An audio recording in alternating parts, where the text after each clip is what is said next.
Pump Fund's not graduating any tokens today. So Yeah, maybe there's hope. there is, of course. I mean, during bear market, all that is left is hope. We have like a token buyback as part of like what we'll be doing with our side of the fees. And we have some ways of like making sustainable revenue so that we continue to build the core tech. And that's like doing kind of like consulting work for people to build agents, getting some sponsorships for the agent framework itself. So you mentioned that there are 4 agents that you're planning to ship. Like, what are these?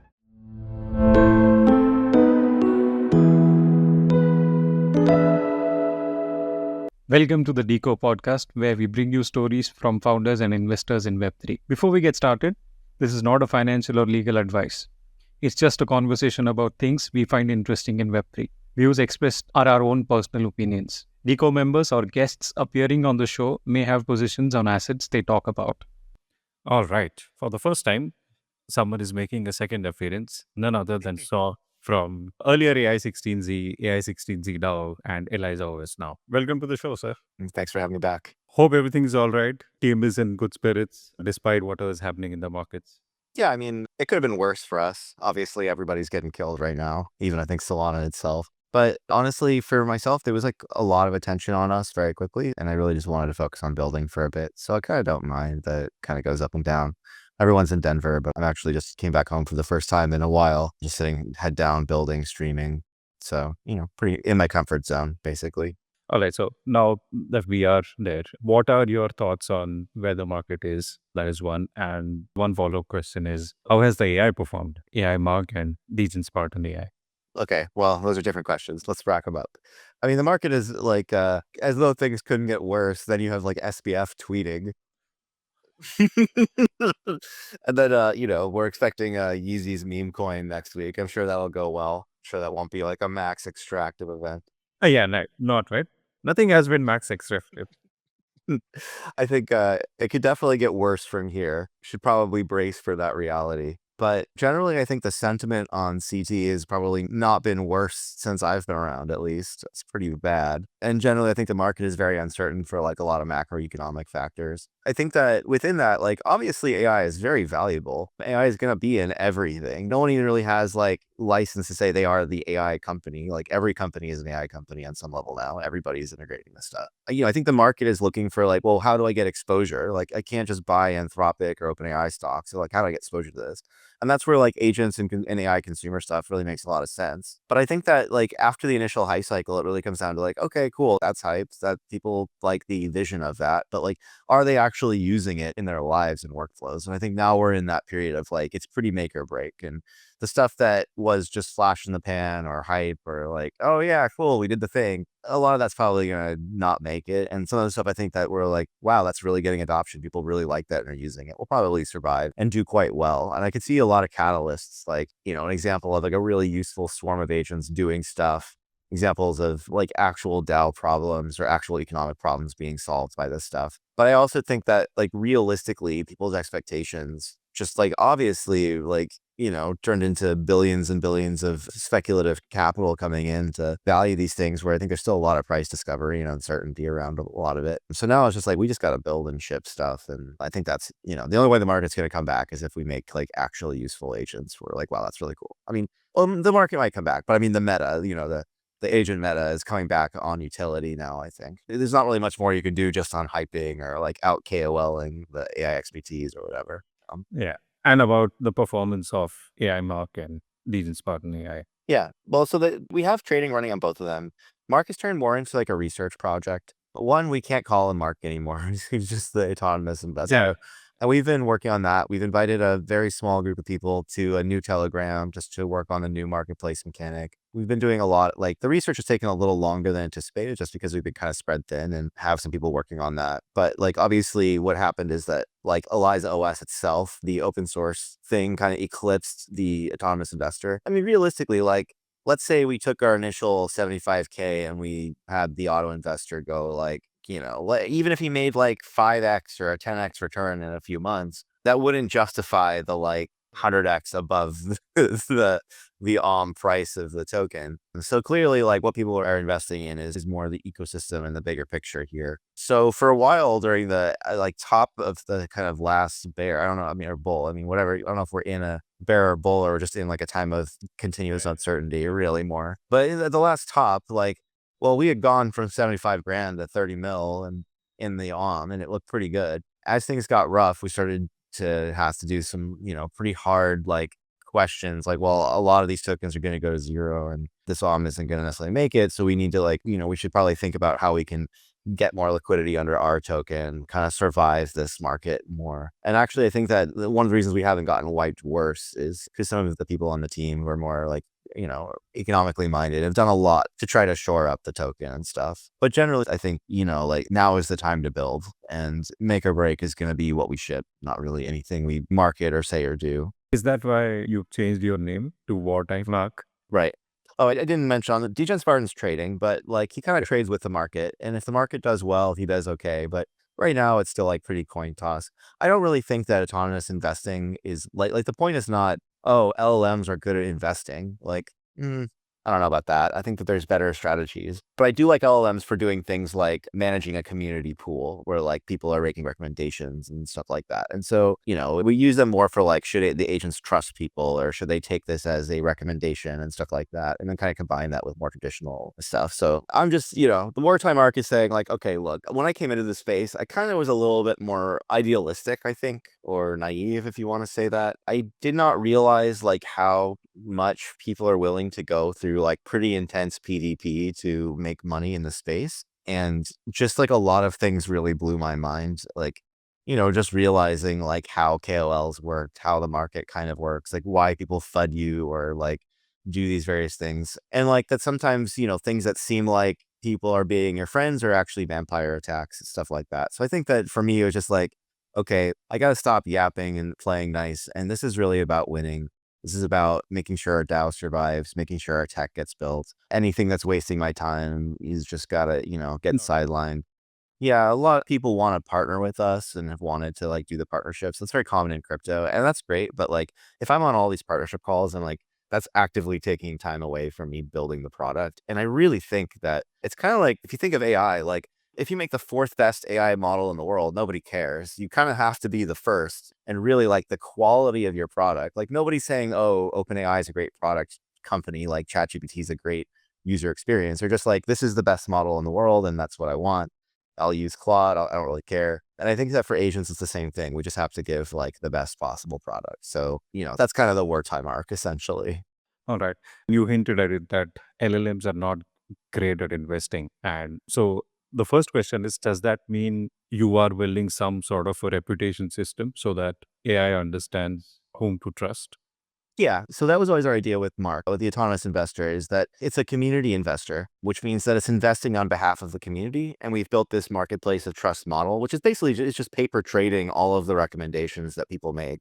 So if you imagine like you're in like an alpha chat or a whale chat or any kind of trenches talk, and there's people talking about tokens and what they're going to buy or sell, or is it a scam, or did the dev sell? And we're taking all of that as signal for should we buy or sell these tokens in paper trade. We don't make the real sells from this necessarily. But if you're coming in with a lot of like high conviction insider information level good trades, then I don't want to know how you did it, but like I'm definitely going to start following and copying you. And so obviously like copy wallets are kind of the way to do this. I think that, but you can't really, if I don't know everyone's wallet address, I can't really do that. So this is almost like a social copy wallet, like basically marketplacing this trust idea and saying, okay, well, I trust you as much as you make me money or have the capacity to make me money. And so that was always our idea with this. Is not like the agent sits there and like autonomously says, well, this bonk meme coin is better than this, dog with hat meme coin, so I should buy this one today. Like, I think a lot of that stuff is still probably done better with traditional financial tools and like just your standard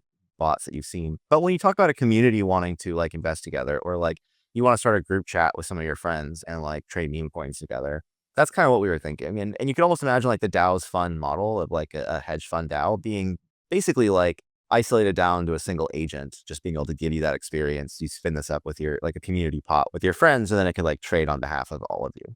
So that was the thinking there. Yeah, LLMs, like looking at data, especially since LLMs are not good at time series. There's some research that kind of helps them do that, but generally, like they're not the right tool for the job for just like investing. And I say a lot of the stuff we're seeing is pretty larpy. You know. Yeah, yeah. Okay, so there are two or three approaches as far as I understand. I will share them with you and you tell me how all of it works. So, one is obviously, like you said, copy trading. So, we internally tried to do that. I mean, we would go to websites like GMG and Nansen, take a dump of, like several wallets that have performed well recently, feed that to some sort of LLM like ChatGPT, whatever, and figure out the addresses that have done better among that pool, right? And use that dump, put it into a tool that is good at watching these addresses, and then try to copy trade them. But it doesn't really work. You are the critical factor for it. How good you are at spotting these wallets and taking that dump, a lot is dependent on what sort of a data you feed into it. So, which means that you have to be glued to the screen for almost all the time. Like that is approach number one. Second approach is something that Yearn Finance did back in the day, like when all of this liquidity farming, all of this started, right? It all started with Compound, and then there were several lending firms like the Food Mania or Food Token Mania back in the day, right? So Yearn Finance kind of sat on top of these lending markets, and there were human strategy makers, right, who used to create these strategies. But there were like five or six or a group of trusted people who knew their shit as far as DeFi was concerned. And these were the people who were kind of managing those boards. Like we could say that, and for a cut of whatever profit the board made. AI XPT is all over the place, right? I mean, it is giving you all kinds of information about this token, that token, this is happening, that is happening. Probably like 1,000, few hundred to thousands of tweets per day, which is impossible for any human to keep verifying, right? So is there something that can be used in conjunction with AI XPT that sort of acts as a filter for whatever AI XPT is doing? Because obviously I can't look at 500 things, but I can probably look at 5 to 10 things a day. And I mean, is this where swarms come into the picture? Because that is good at very niche idea of scouring through Twitter, figuring out what the alpha is. But according to it, there are like thousands of tweets that are its alpha, right? I can't do anything with it. So, yeah, I mean, come to think of it, I mean, I was working on this article where I was trying to understand the intersection of DeFi and AI. And it is kind of analogous to how hedge funds in the real world operate, right? I mean, there will be one team that is dedicated to figure out the best path to execute a trade. Then there will be a team that is doing pure research and bringing the trades in. And, like specialized teams that do very specialized work. And all of them put together make a very well functioning, well oiled machine that is the hedge fund. Okay, so now I'll shut up. Over to you. Yeah, there's a lot in there. I would say somebody told me this, I thought it was pretty smart, which is like the ideal signal is basically insider information, right? Like if you're obviously, if you know something's going to happen, like that's the best trade signal. And the reason that coffee wallets have worked at all, and for the people who have kind of worked that out, is because there is, like, frankly, a lot of inside information. That could just be like, oh, I know that Frank the Gods is about to buy this token and shill it. Okay, cool. Like, if you knew that, I bought in before you, then, like, obviously that's probably worth some multiple. And this space really does work on a lot of insider information, which I wouldn't say is even like illegal or anything. It's just like things that you would know that give you some edge. There's some edge there. And if you don't know those things, then the best follow up to that is definitely to go and copy trade those people or the people who seem to be making money with their edge, right? Like that would be obvious. But there's a lot of problems. Like people break up their money into different wallets, they tumble it, they'll have like a public wallet that they can use to kind of manipulate the market a bit. And then they'll be like buying with their public wallet while they're selling from their side wallets. There's all of this like really complicated like social tactics there that make it very hard to just like take that at face value. And the same thing, like let's say we just did social listening and we said, okay, well, let's just listen to signal coming out on Twitter. Like to some degree, if you caught like, okay, Trump posted this meme coin, like, and you bought that immediately, well, that would like, again, that would be like the obvious, like you would have made $1 billion for sure, right? Like no question if you had caught that in time. But how many of those are there? And is it possible to build an algorithm that breaks through the noise effectively and identifies those? I actually do think if you had enough data downloaded and you could just run this like a bunch of times on historical data and see like how would I have done, you could probably dial in identifying a lot of those opportunities. You're like, okay, cool. Famous person drops coin announcement, even the Hawk Tua thing or whatever. If you'd gotten there like the first minute and sold the top, you would have done really well. And so like that might be an algorithm, but that's kind of like what you said. Like the best trading is that just going to be like, okay, cool. I'm just building algorithms. I'm just adding more things to the sauce that I didn't have before, like social signals. But it's going to come down to like the best team is going to win. And the best team is probably like BlackRock or something, like it's hedge fund experts who have been doing this forever and got into DeFi because it's just like fun or something. So I would definitely be like, first off, a lot of trading is already automatic, whether it uses an LLM or rules or whatever, like it is automated. There are bots. It's already happening. This isn't even like really a dent in the thing. We're really just talking. I think that really like the LLM and all of this is just adding an interface. And it's more like, well, these were just like back end things running on servers. Now they're more like front end applications. And like if anything is happening here with agents at all, it's actually that like websites are moving on to social media. And a lot of the things that we're seeing, like GMGM could be a bot, right? Like it does, if that makes sense. Now, could it be a swarm? Like I've been doing a lot of work on swarm development and thinking about this a lot. And I think that for like the AI XBT case, yeah, I could see that working, but you might need more throughput that would make sense for them to just like chat at each other, right? You probably want like more like I want whatever APIs AIXBT has. I want to plug that into my bot. But maybe I could just get it to work where my bot asks the AIXBT for stuff, it gets a reply, it uses that. And if it was fast, like I could see that being pretty useful. We're doing a lot of this idea of like you could just have one super agent that can do everything, right? You'd be like, no need for a swarm, no need for all this.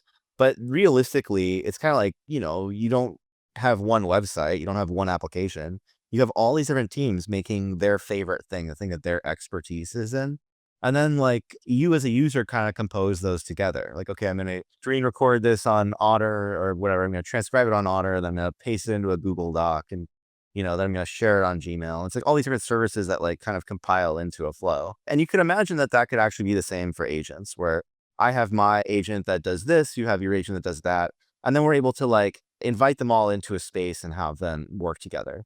And I think that on Twitter, like the incentive for Twitter is so just like to get retweets, to like kind of just engage socially, that like you don't really see a ton of collaboration between agents on Twitter. It's really going to be like, that's really about like everyone's kind of, trying to KOL themselves, trying to get followers. And you could imagine some like narrative integration interaction, but probably not like a great place for like agents to collaborate, for example. But you could imagine like a Telegram or a Discord or a Slack, and you have your team. And some of your team is humans, and some of them is like these AI agents that perform like really specific tasks or do like really specific things. And like that could really work well and make sense. And then the swarm is like a useful primitive because I have this agent that does this one thing. This one team works on that agent. That's all they do is make like the best version of project manager agent or like a calendar manager or like a community manager or whatever. And then I just like bring them in, and then their community manager works with like my social media intern agent or whatever it is, or my real social media intern, or whatever, whatever those things are.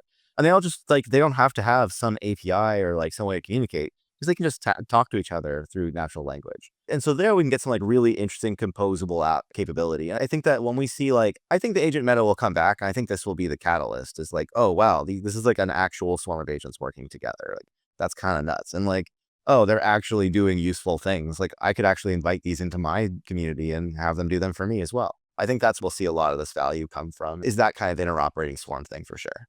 I mean, since we are talking about swarms and specialized agents versus a super app kind of an agent that does everything. So I think human teams are divided into multiple functionalities, probably because we are not very good at context switching, right? I mean, it takes time for us to go from one topic to another. Would it be fair to apply the same limitation while we are thinking of machines, right? I mean, does it really make sense to say that, okay, agents will necessarily be specific to a domain? Like, why can't they just transcend, context switching? I mean, it doesn't matter to the AI, like it'll switch within whatever nanosecond. So yeah, I mean, I just want to understand a little bit about that. Or does it go back to the team that is building it? So the context that the team has, only that and plus somewhat in the periphery of that context is what the AI will also have.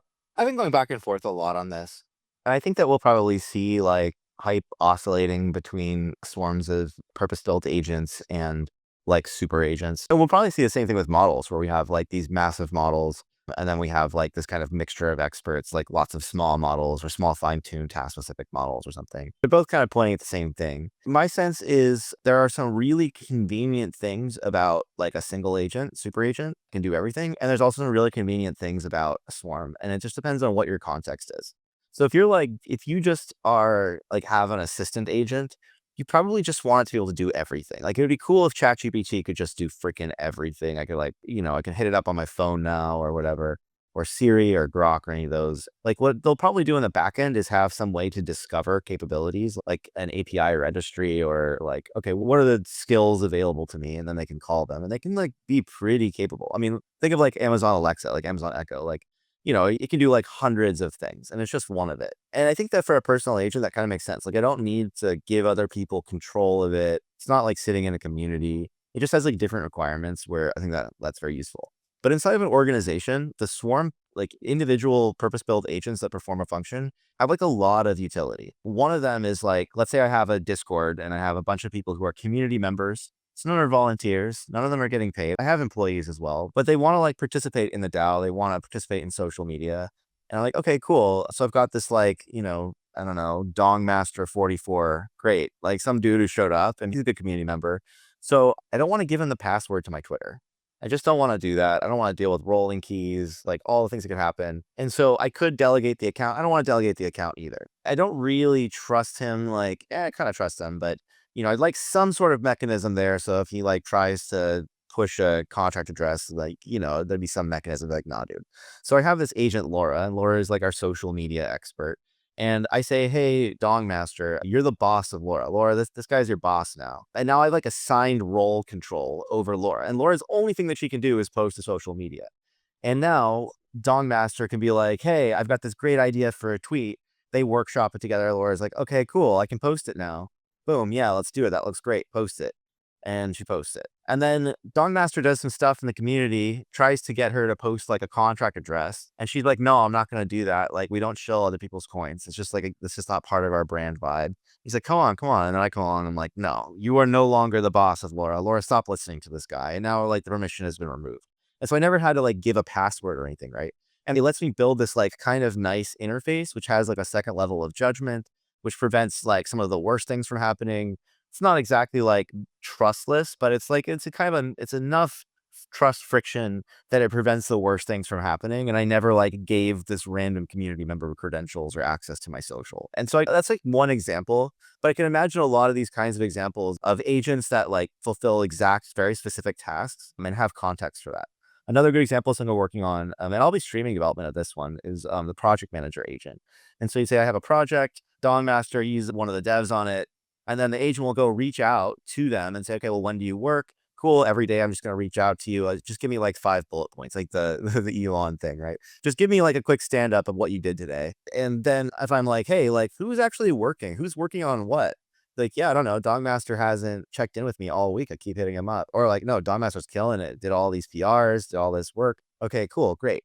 And so like by just having the state of project management and who's working on what in that agent, I've sort of for myself been like, well, I'll go ask my PM like what's going on. It's just like a nice way to containerize like who actually has that information for me as the owner. And then it lets me like have that agent do a specific task and then roll gate that to different people in my organization very easily and casually. So I'd say that those are some of like, there's a lot of reasons why, but just practically in an organization, I think that the swarm configuration makes a lot of sense. Have you already been using this in your work? Yeah. So I've been working on V2. I've been like streaming a lot and I'll be doing that a lot, specifically on like what are all of the things that we need for these agents to coordinate together. And then we're shipping a demo of right now it's 4, but we're trying to get 6 agents that we ship with V2.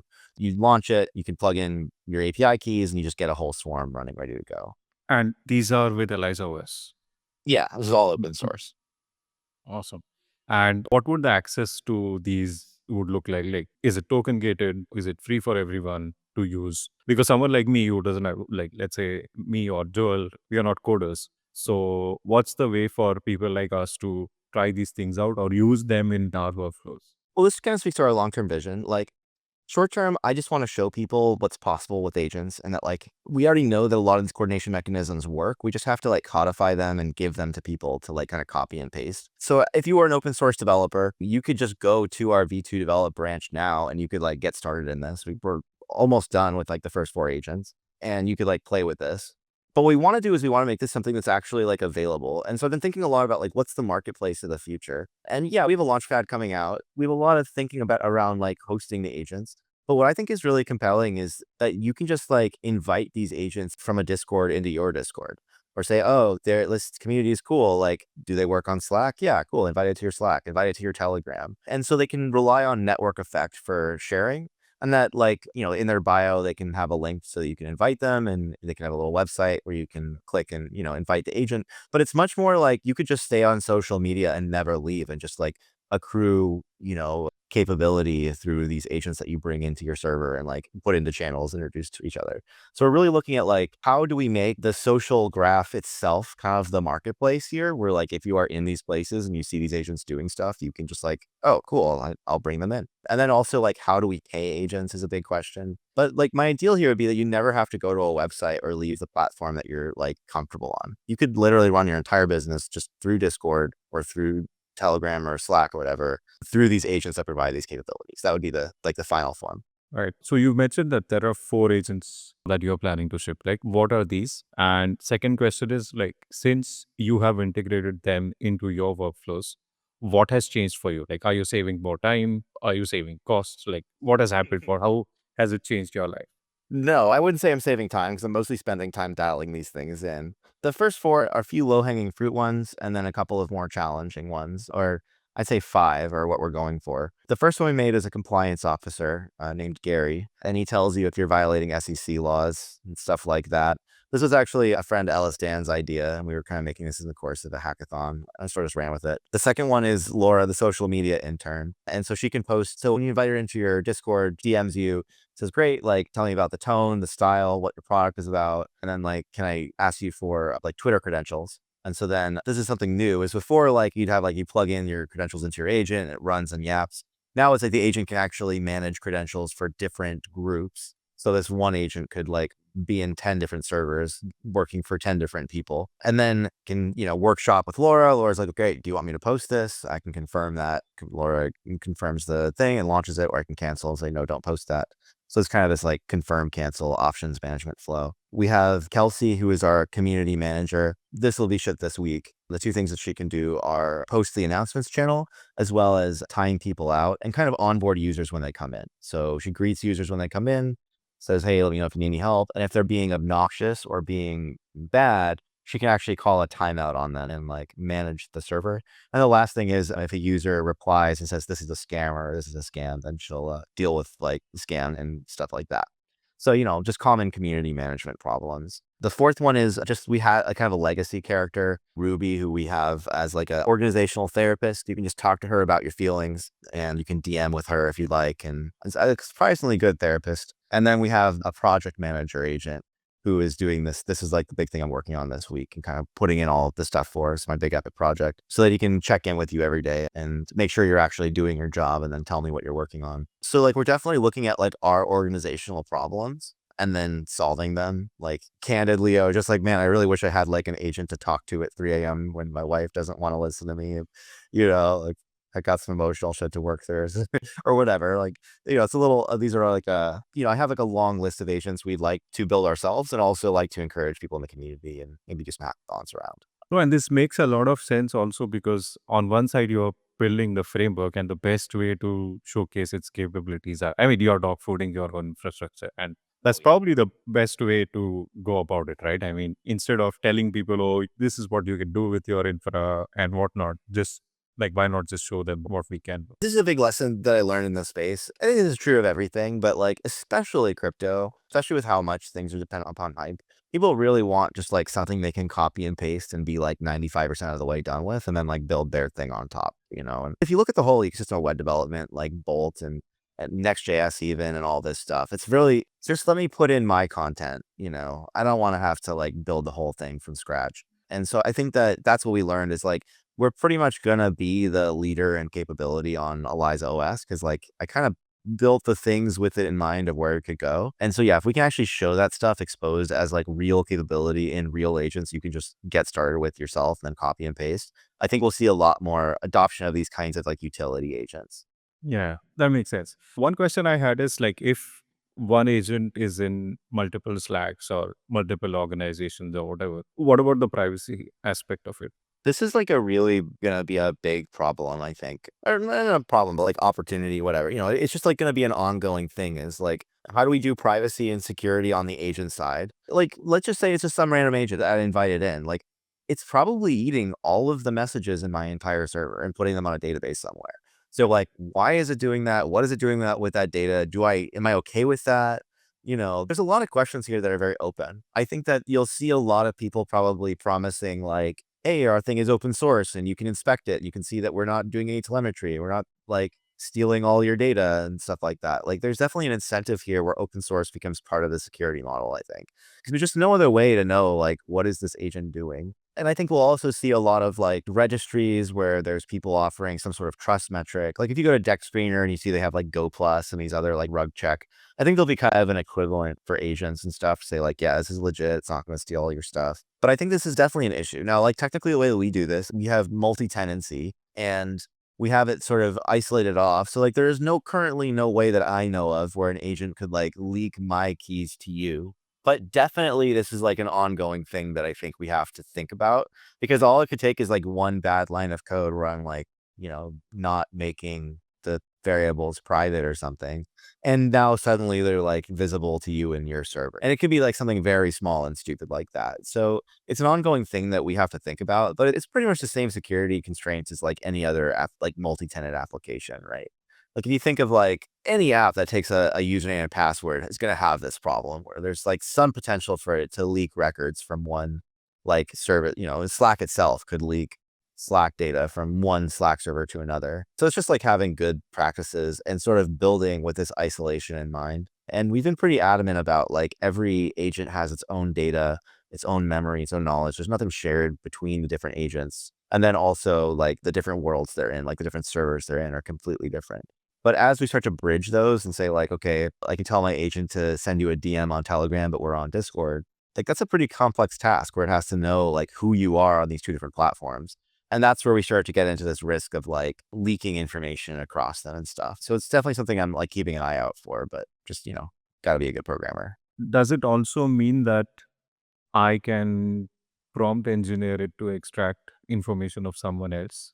No, because it doesn't have the ability to execute arbitrary code in the prompt. All it can do is execute text. Now, if I gave it like the ability to manage a shell, right? Like it can manage a terminal on the computer that it's running on. You could totally prompt engineer it to like do some leak the environment variables and leak the, like break into the SQL database.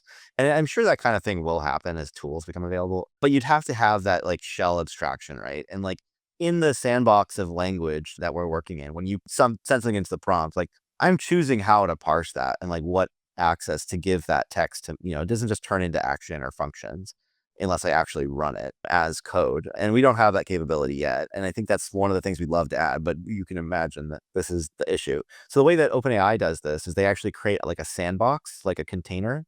And then whenever you like write code in OpenAI, they put it in this container and you can then like run and test it. But that gives you access to the shell and all this stuff without like being able to leak the agent itself. All right. Okay. I think that's fair enough as far as right now is concerned. I don't know.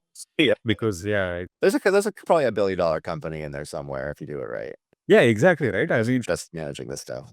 new business model probably will emerge out of this.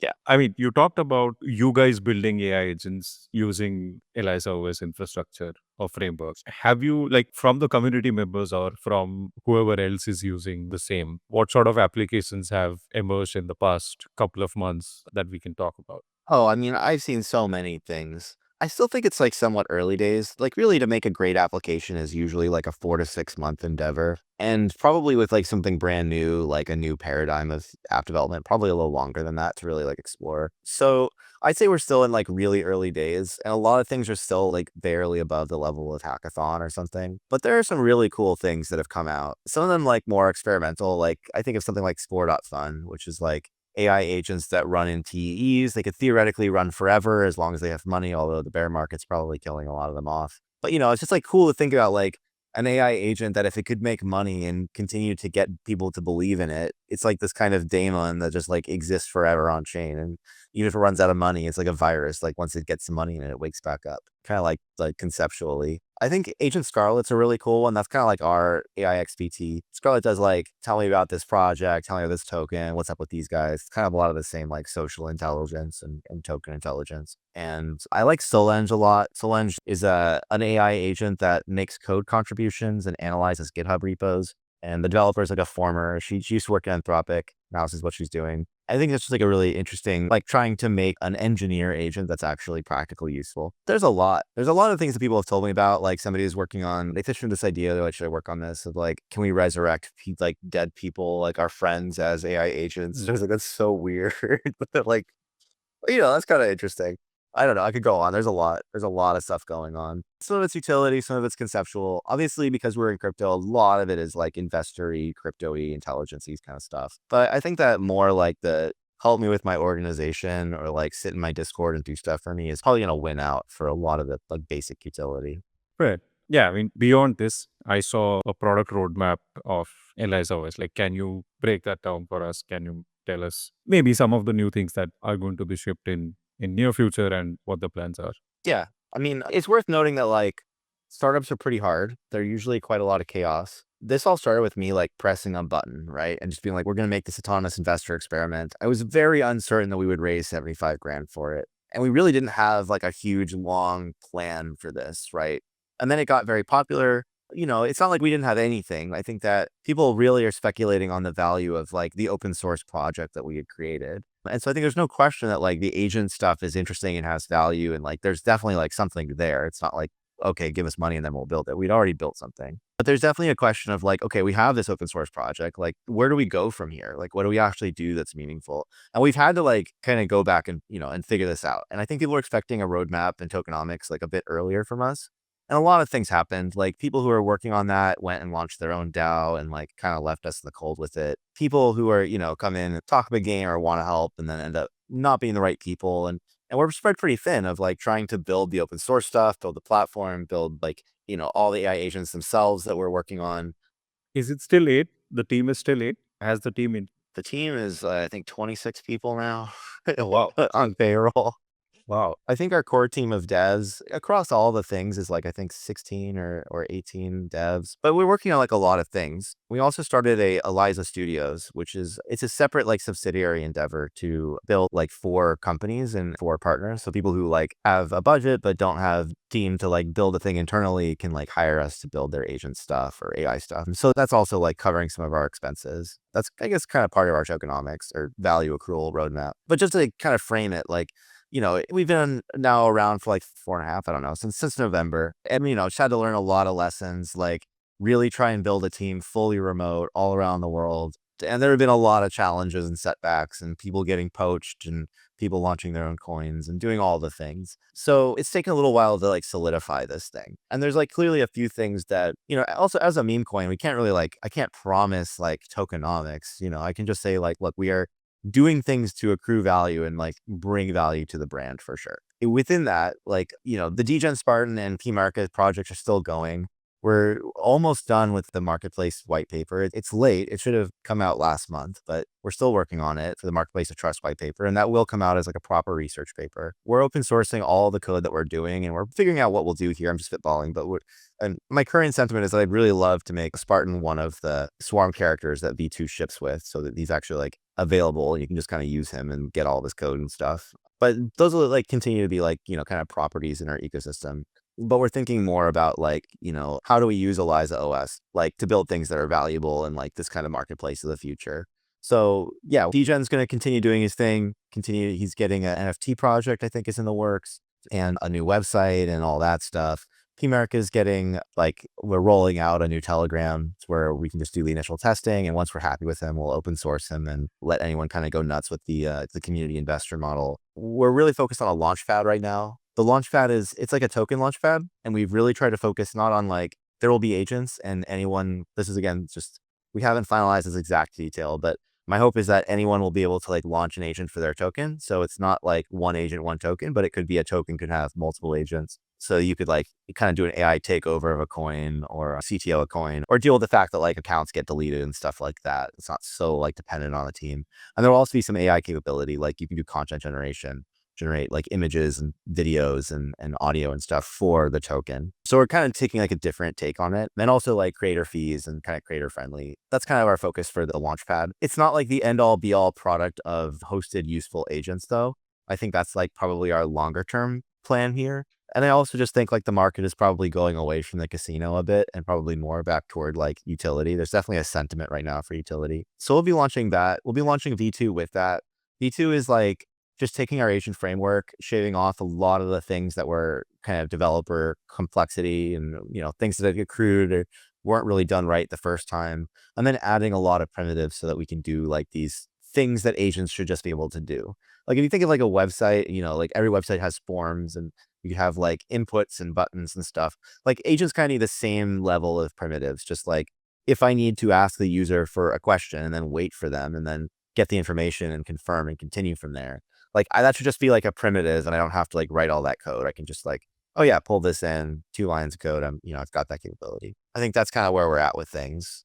Yeah, that's amazing. That was pretty detailed. Thanks for that. Yeah, so you hinted at token and value accrual and all of things related to token, right? So you had this long post where you mentioned how difficult it is when you fair launch a token to use that as an arsenal. Like it sits on your balance sheet and that is what you use to grow the company or project or whatever you want to call it, right? I mean, that is the asset that you have, which you can use to incentivize probably the best in class talent and retain them and keep building what you want to build, right? The other end of the spectrum is like all VC raised high FTV low float tokens that were like almost every token was like that at some point in the market. And there are issues with those tokens as well because it's difficult to build community with those kind of tokens. So one kind of model allows you to build great community but difficult core team members, and the other kind allows you to build great core like a group of people, but there's no community around it, right? Because they are not benefiting. People keep throwing, even I was one of them, they keep throwing this hyper liquid model. Look at the token launch, how beautiful it was and all of that, right? But I think one thing that is missing out there is that hyperliquid team built a solid product. I think they paid out of their own pocket, and not everyone has that kind of money to sustain for a year and a half, where you are just giving it all away for free without raising, and then you launch a token and make sure that the token performs well, and then you pay back your team. For that, you really need like deep pockets. So you can probably do that. I was talking to Jay Prasad from Definitive, and he said that I can probably do that for third or fourth venture of mine, where first two are already successful, right? And I have made money out of those two. So how does V2, I mean, I think you hinted at this being meme coin, and there's no direct value accrual, at least until now. So how are you thinking about like all these things specific to token? I think that there's probably some numbers that are like in between the like hyper extractive, like, okay, we're gonna give, like a Trumponomics, like we'll keep 80% and give it 20. And then like the situation that I think a lot of AI devs found themselves in, where they like burned their supply and had like 1% or something like that. And I think that in regards to this last meta, I think we got incredibly lucky. I don't even know what we would do if things had gone differently. Because when we launched, I had no resources. I just had like no money, no soul. I just could not buy into the project, right? So there's this like, oh yeah, just get in early and buy in and snipe your own launch. Like, why wouldn't you do that? It's like, well, that's not always available to us. And I actually missed the presale entirely on DAOs.fun. And I was not able to buy any until a little later. And like, I, definitely did not get the massive opportunity there. The only way that I got lucky was that one of the whales in our community smashed the button, got like 16% of the allocation, and donated a lot to us. And he gave me a small donation up front and donated like to a creator fund between some of the people who had been around so we could like spend this resource. So we had, about 10% to like do all the things like listings and hiring and legal. And there's an incredible amount of things you have to pay for as well to make these things legit. Like, we had to work backwards to getting like a Cayman Foundation and like all this stuff. And, like it's non-trivial. And so we were like incredibly lucky to have this dude show up, because if he had not shown up, we have like a multi-$100 million token, but we have no allocation. It's like, well, how would we bring value to that? Like, I can't hire a team. I can't do that stuff. So obviously, like, there's some threshold of percentage that the community should want the devs to have. Because if they don't have it, then it's just NGMI, right? Like, if the devs have no skin in the game, then they're going to leave because they can't afford their rent. They have to like get a job. And also, you don't want the devs to have 99% because that's like, well, there's just not enough liquidity out there, like, like extremely low flow. That wouldn't work. So there's probably some number. In my sense, the number will probably start to calcify around like 20% for the team, maybe 25%. And maybe The like, old ICO days. yeah. And then probably like 10 to 15% like set aside for, like a VC round or whatever like that looks like, and probably the way the teams will sell that is like they'll take a 30% team allocation and they'll just like carve off some of that for the VCs. I'd say that's probably like the majority, like the meta that we're going to see is like a 30-70 kind of thing. And I certainly would have loved to have, like, if we had 20% of the token, we would be just, we would be balling for years. I wouldn't just be like, screw this, we're gonna just build and deliver value, and I don't need to worry about anything else. But like a lot of our friends, like I think of like Dolos, like the bully, I don't know if you've met them and doing Dolian, and they're cool people, but they're in a pretty shitty situation. I think Kuba got like less than 1% of the allocation, so like when their token's down, it's like max his money is worth like 30 grand right now or something like that. It's just like it's not incentive to like keep grinding. And I think that becomes like a real risk, right? It actually becomes a community risk that the founder is just going to be like, well, fuck this. I'm not getting paid for this. So I think that that's like the situation that most of the other founders who like launched pump fund tokens found themselves in, is that they just had no allocation. And we actually had this problem too with some of our founders, like people who I think are great, but they just didn't have any incentive to keep working hard with us because they're like, I got no allo. It's like, well, Right. So I think this is like a really like a problem that we have to solve. These teams have to be set up for success. They have to have enough, but also like, I'd rather have 20% of like $1 billion market cap thing than like 80% of a thing no one's buying into, right? So there's definitely like the numbers have to work for everyone and be a fit. I would love to see a launchpad that's just more like catering to like serious projects. You can either buy in cheap and you're vesting over a year or like 6 months or something, or you can like, get in a little later, FSH it like immediately if you want to. There's got to be something like that coming out, I mean, and there's a lot of platforms for this. It's just like we've sort of optimized toward the pump fund thing. But also now you look at the numbers and like pump fund's not graduating any tokens today. So Yeah. maybe there's hope. There is, of course. I mean, during bear market, all that is left is hope. So, uh, yeah, but like, are you taking these things or these lessons and using those to like feed into the launchpad that you guys are building? Oh, I hope so. Yeah. I mean, absolutely. I think if we launched right now, it would not go very well. Like, honestly, I think that just like in the last few weeks, we have a product that's almost done. We're just kind of polishing it. And we're also like, I think looking for like, what is the opportune time? And like, I think I'm very thankful for like Arc doing their launch because we learned a lot of lessons from that. Oh, what were those? Like, they had some things went well and there was some drama around it. And also I think that the big question is like, how do you launch and have like successful day one tokens that do really well and bring like hype and, like how do you just not whiff the launch? So, I appreciate them. I say that in this space, they're probably our biggest like competitor, so to speak, although I like what they're doing. They're doing a very different thing, but definitely like, I'm like, wow, I'm really glad we didn't launch today. This is kind of my sentiment. I also think a lot of it's not their fault. It's just like when you're trying to ship into a market where like volume is down real bad and sentiment is down real bad, it's just like not, it's not great. I had a friend who just launched token like last week and was like, I mean, you're almost better off just waiting a few weeks. I think it's going to get better, but that's how it is. So Yeah, that's timing is fair. everything. Timing is one of the, but other way to look at it is also this, that if you launch now when the sentiment is so bad, it's likely that, the token trends in the right direction, like after some time. Whereas Yeah. when you launch in the peak mania phase, the token kind of trends downward after a while. And then you have to spend that time to revive things or whatever. Like, I mean, take your pick, like both have their advantages and drawbacks, I feel. There's definitely value in like not being too far below your all-time high. Yeah, 100%.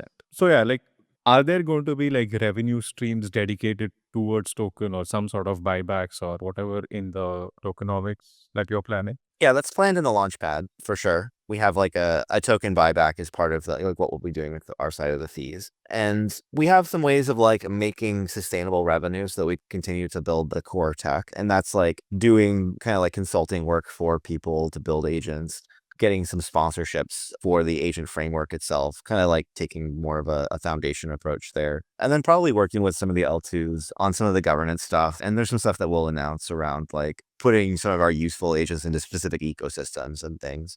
A lot of it right now is like, can we just get it to the point where like we're paying for all of we're not burning token, like if we can get to the point where it's sustainable and we're making more than we're spending on engineers and everything, and we don't have to spend any of our token, then we're already in like pretty good shape, I think. And then we'll have like a good platform to add more value accrual mechanisms. We have some things like we're looking at liquid staking.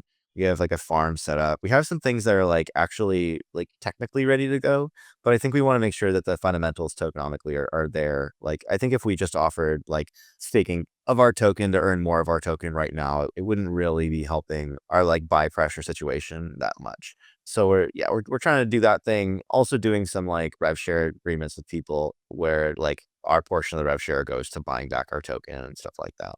No, I mean, definitely agree with the fact that staking your own token to get more of that is not a good idea, because end of the day, like it's laws of nature, right? You need something from outside to come into this ecosystem so that this remains steady or keeps growing. Like it's just like whatever the staking yield is, that is going to create a sell pressure unnecessarily more than what you already have, right? So it surely is a good idea that you are not, hinging on that to ensure that there is some sort of a buy pressure or some of it is taken off market. I have a strong sense that the thing that's going to win is going to be the quality of the product. I'm pretty excited about what we're working on now. And I think the swarm thing is like an interesting scalable thing.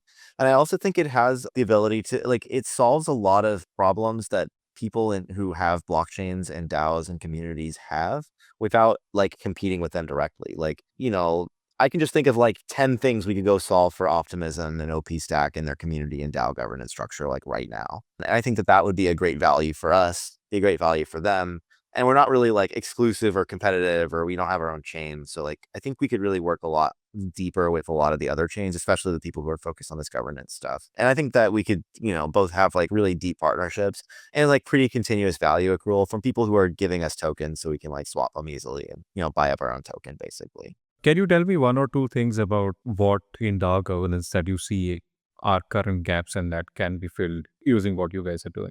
Oh yeah, I mean, there's a lot of like low hanging fruit. I think that a governance specific thing would be something like, I mean, people are very bad at like the proposal process. I think is kind of broken for one. I think that what I'd like to see is automatic proposal generation and voting by the vast majority of people, as well as like systems to help people make better proposals and also like block bad proposals from getting through the process.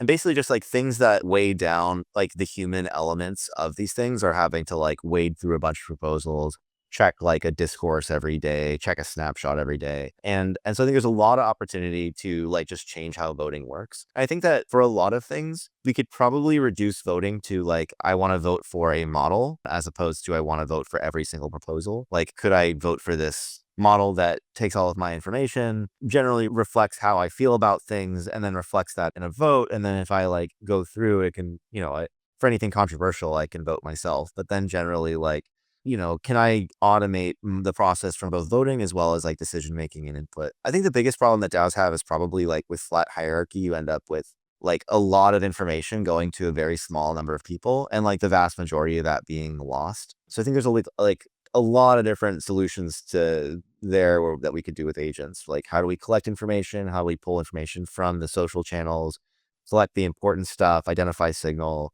give it to the right people, help people in the community just like figure out where to route their information to or who to talk to about stuff. I think there's so many things. And so many people come into our community and are just like, where do I get started? How do I participate? How do I help?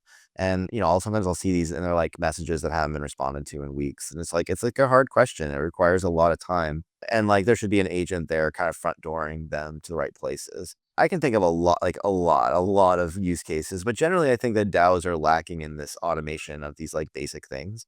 And they're mostly things just about like how people communicate information to each other or work or, or make sure that things are complete or funded or visible to the right people. Does that make sense? Yeah, 100%. Because I'll tell you what, governance tokens were new back in the day, right? To 2020, 21, like that was the time when every token that came out was a governance token. What followed was, I think we had done this study a few months ago where we checked what is the voting percentage across these major DAOs. I mean, you take Uniswap, you take anything, right? And at best, these were at single digit percentages. So voter apathy is a real problem for all the governance tokens and all the DAOs. Maybe because, I mean, what you said is correct. Wading through that information is not easy unless and until you are on top of that project and what is happening in the forum or on Discord. Because what happens on Twitter is really like the tip of the iceberg. Most of the things probably happen on those governance forums and Discords, and you can really pay attention to 5 to 10 projects like on an ongoing basis, right? I mean, you can probably take a look at several of them on a monthly or whatever, but if you were to know every week what is happening in these projects, it's probably going to be like at best 2, 3. I don't even know what's happening in my project. You know? Right. So that is a real problem. And I'm really curious to see if AI can tackle that, because then that truly means that we keep LARPing about how DeFi is for the people and, like people will govern these things and whatever. That has really not happened. But yeah, like I'm excited if that can be solved. So Yeah, yeah, I looking mean, forward. realistically, like, I don't think everything needs to be democratic. It just needs to be fair, you know? Yeah. And then, so it's like, how can we build these systems so that, like, I don't have to vote on everything. I just want to make sure that, like, my investment in this is represented and reflected, according to my values in some way. And if it's like an AI agent voting for me 90% of the time, like, that's probably good. That's probably fine for me. And it's my agent. Like, I can decide and plug it in however I want.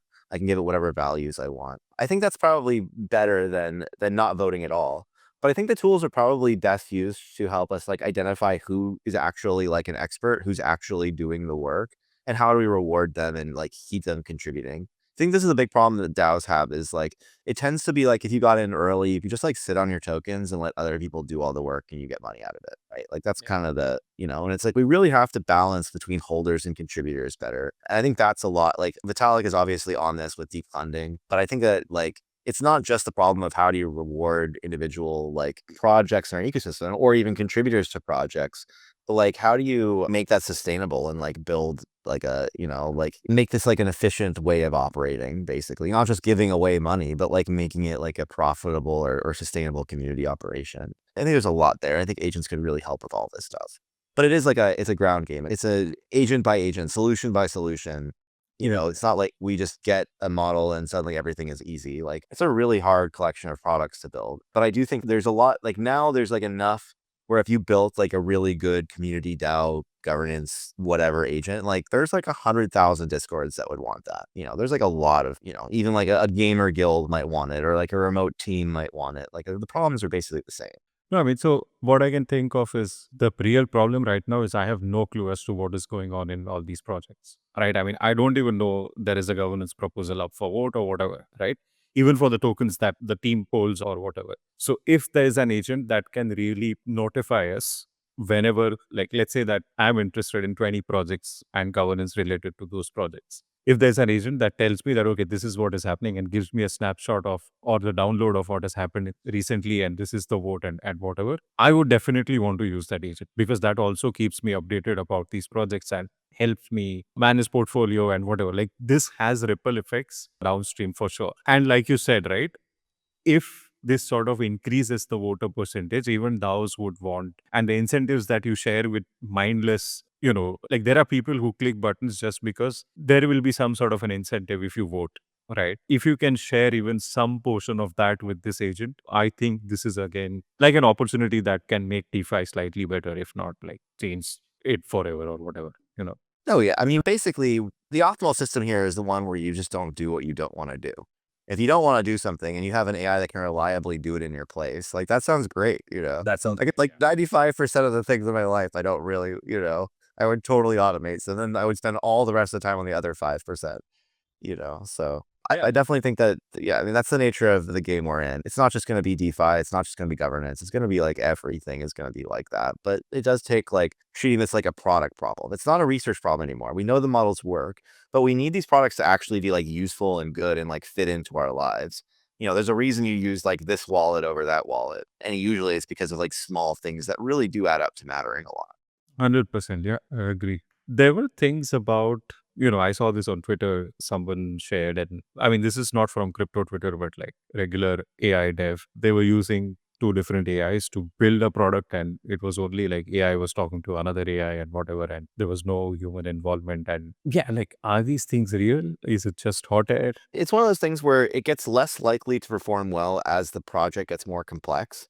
But if you're doing a relatively simple project, you're like, hey, make me a to-do list, make me a messaging app. It can be multiplayer messaging app, sure. Like that sounds hard, but now it's like, it's probably what, like 5 scripts, some UI, some backend, some server state. It's like totally good enough at that kind of thing. Generating the actual code is like the easy thing. It's more like navigating the state, navigating the UI, putting the files in the right place, making sure that they save with all the contents. Like that's like the stuff that makes AI code, like agent, like self-coding kind of challenging right now. But we're almost there. I would say it's totally doable. Like my workflow is heavily like I'm like the open AI in that case. I'm just like telling the agent what I want. I write code, when I stream, like sometimes I'll be like, cool, I'm driving a manual. I'll write all the code for this. And I always have to read it and be like, no, that's not right. It doesn't smell right. Change this, change that. But I do spend a lot of time just telling the AI to write its own code now. It's just so much faster. And you can't, it's not magical. Like the ways that it'll generate code for me a lot of times are like really bad. Like, okay, that works, but it's like 5 times more complicated, and you duplicated this and you like transform this and then transform it back. It's like, it's not always like good code. And I would say that like it requires quite a lot of curation and like actually knowing how to be a programmer, but damned if it doesn't make it like a lot faster. And it makes the whole thing feel more like I'm like sculptor or an architect. Like I'm working with clay. I'm like, no, this isn't quite right. Do it this way. And I'm like a director as opposed to like individually typing out every single key. So from like a human perspective, like it definitely feels like it's there. It doesn't feel that far off that an agent could control another agent and have that like happening. It's definitely not like human level yet, though. I don't know if you saw the other good one that came out is Claude Plays Pokemon. Highly recommend that, and it's like doing okay. It's just like, it's doing okay, but it's not perfect. And it's also like pretty slow. There's still a lot of like, okay, it's got to, just from a human process, like I'm definitely like 10 times faster than these agents are today. But in 5 years, this is a done deal, man. Like I'm not going to program. I'm going to like specify the product that I want, and almost like getting in there to change the code is like a liability because I could be introducing bugs and, you know, like I definitely think we're headed toward that reality. And definitely like the AI is very good at coding. Like we all do use it a lot. It's not just a demo on Twitter. I mean, the current state of things also reminds me that I was trying these DeFi apps, DeFi with AI applications, where you are talking to a chatbot and they are executing trades on your behalf. They're certainly slower than someone like us who knows how to navigate these things. Like, I mean, I know if I want to go from Solana to Base, like I need to use some sort of a bridge and all of those things, right? And I know these things offhand right now, so it doesn't take too long. But interacting with that bot seems like more work at this stage. And probably, I mean, like few months down the line, few quarters down the line, this would change, and it's really going to change like the way we trade or whatever. So, what do you think of that? Like, have you played around with these apps, or Yeah, where are we? my sense is like chat is really great for discovery. If I'm like, hey, how do I bridge my tokens to Base? And it's like, oh, well, here, click on this button to do it. That's so helpful, And I'm like, what is bridging? Like you explain, oh yeah, let me explain it to you. Boom. Here, like if you need me to link you, let me know. It's really great for like hiding 1,000 buttons underneath the chat interface. Like, right? Like the chat, you don't need any buttons anymore. It can just take you directly to the one button you want to press. I think that like there's definitely a future there. But I think that people are really downplaying like how much very small user experience, like UI, UX design is really going to matter to this product. Like, yeah, if it's recommending me the place to go and giving me the knowledge, that's pretty good. If I'm just sitting there and I have to like send 0x48, 3798 0.1 ETH on Arbitrum, it's like, is that objectively a better experience? I don't think it is. I don't think I would use that. But I could imagine like if you refined it enough and if it was coming in at the right places. And so it just comes down to like LLMs should not replace our apps. They should be a tool in our tool belt for building the perfect apps. I do think like if you look at social behaviors right now, like a lot of traders are starting to move on to like Rickbot, Bullx. A lot of like Telegram based trading and stuff like that is happening. So I think it makes a lot of sense that that we will start to migrate this stuff to that form anyway. But it's less about like it being better than a wallet interface and more about people just not wanting to leave Telegram to do stuff. And so it's like if we can even get parity with the user experience in that chat interface, well, then we win on friction because now the user doesn't have to leave their favorite like their favorite app. If I could just sit on X and send you money or sit on Telegram and trade, like I'm just going to do that. And so I think that's really where the value prop is here. I've been in tech a long time and I remember like the hype wave around augmented reality and virtual reality, 2016, something like that. And it really felt like, all of these people talking about how we're going to use it for this and that. We're going to do online shopping and e-commerce and virtual reality. And it's just like, if you actually step back and you're like, yeah, but is it actually a better experience? Like, do we like immersion or do we kind of like just like casually scrolling our phones? Like maybe VR is like an anti-signal for like having to put a thing on your face. And I think that sometimes I think of the same, like I want to always make sure with agents that we're like, are people actually going to use this way? Like, is this just a LARP or is this like a hype thing that sounds good in my head, but is like practically not very good because of these like just these stupid externalities? Like AR is just not good because I have like a, 2-pound thing on my face. Like, it doesn't really matter how good the quality of the image inside is. So we got to be really careful with agents that like we have a new hype technology. We're in a hype cycle. Clearly AI is very valuable and powerful and like it is everything we said it is or will be, but that we can still be too early. We can be on the wrong side of the adoption curve there. And also like just a lot of this stuff is just not how people are actually going to use it. Like we already have jetpacks, like you can just go buy a jetpack. It's just fucking loud and it's hard to fly. And like it's kind of dangerous. So like, are you going to use a jetpack to get to work? No. I think that same thing, like any future tech, we should be very careful. Like, where does this fit in? And I think LLMs are great at like extract every conversation from this Discord and tell me who helped somebody else and give them a point for every time they help them. Like that LLMs rock those kinds of tasks, right? But like trade these coins or, like be the CEO of my company, like maybe not so good at that kind of thing. And so I think there's like a timing, a capability of what we can do today. And then also just like the UX, like, is this really how I'm going to use this thing? And there's also some path dependence. Like if like most of us do know how to use a wallet. And like, if you look at how people learn about crypto, a lot of it's word of mouth of someone being like, all right, let me show you, like, let me open up MetaMask, let me open up Phantom and like actually like show you how this works and what's going on. And so I do think we can make the wallet experience better, but I don't think we should think we're just going to like throw everything out and like have chat now, if that makes sense. Yeah, that's super helpful. I think it's in line with what I was thinking when I use these apps. And I'm like, no, that is too clunky right now. I'm not going to use this.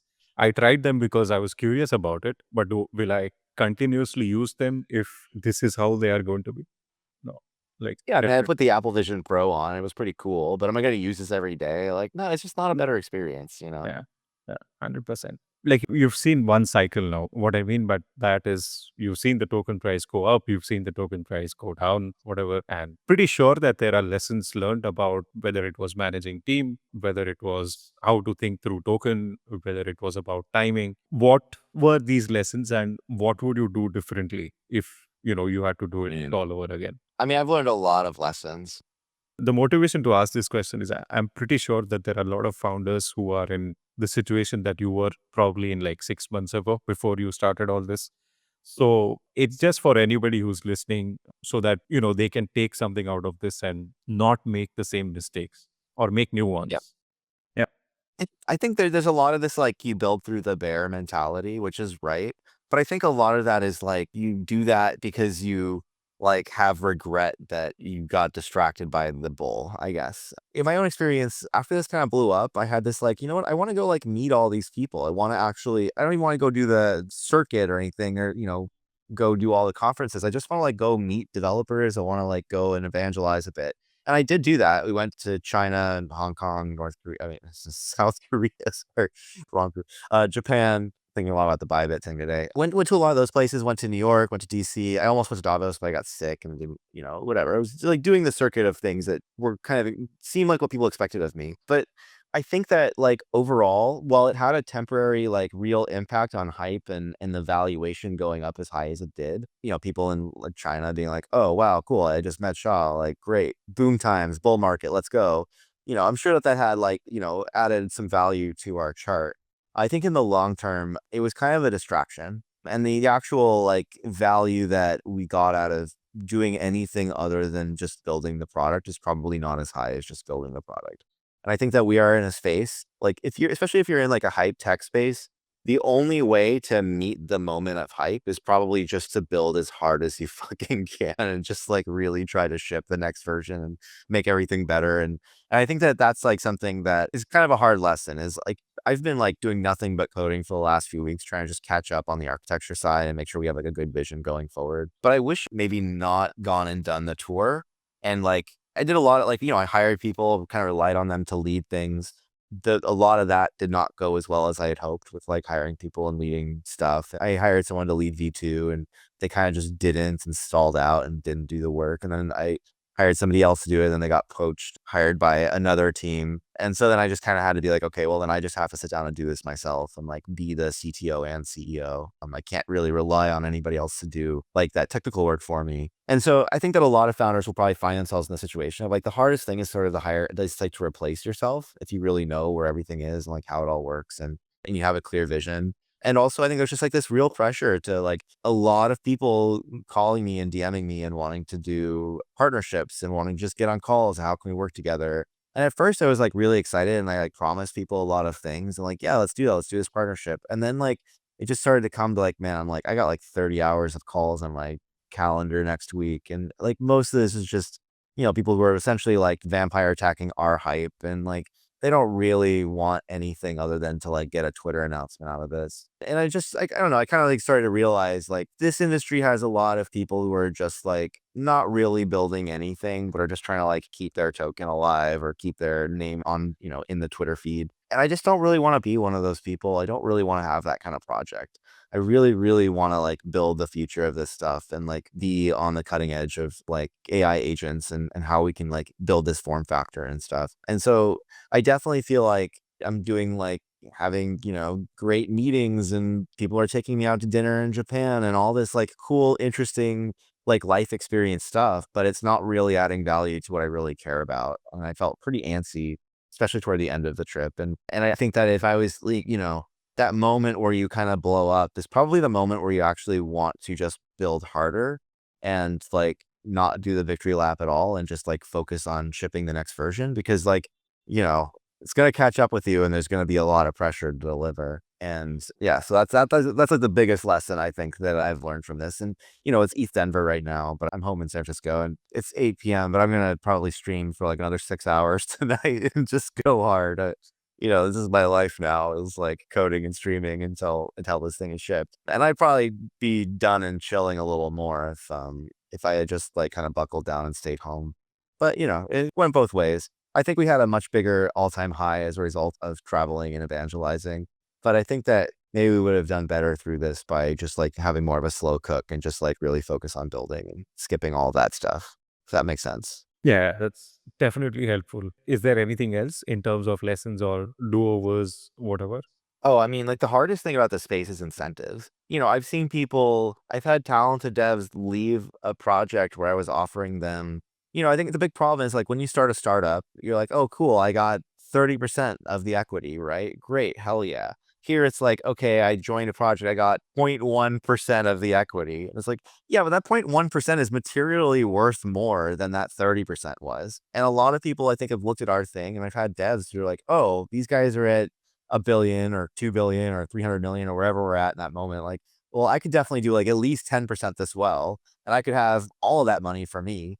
And then they go and launch and they end up with like a, 1 million market cap coin nobody cares about. And they're like locked to it. And they have this community like begging them to ask me for a retweet. And I mean, I've seen this like 50 times now, like I'd say more than half of the team has gone off and shipped their own coins and stuff. And so I think like how to incentivize people, how to really make them feel like they're part of the team. I think the other problem with going out and being very like, okay, I'm going to be public, I'm going to be tweeting, I'm going to be like going to and putting these events together and like speaking is that then I'm like kind of disconnected from my own team.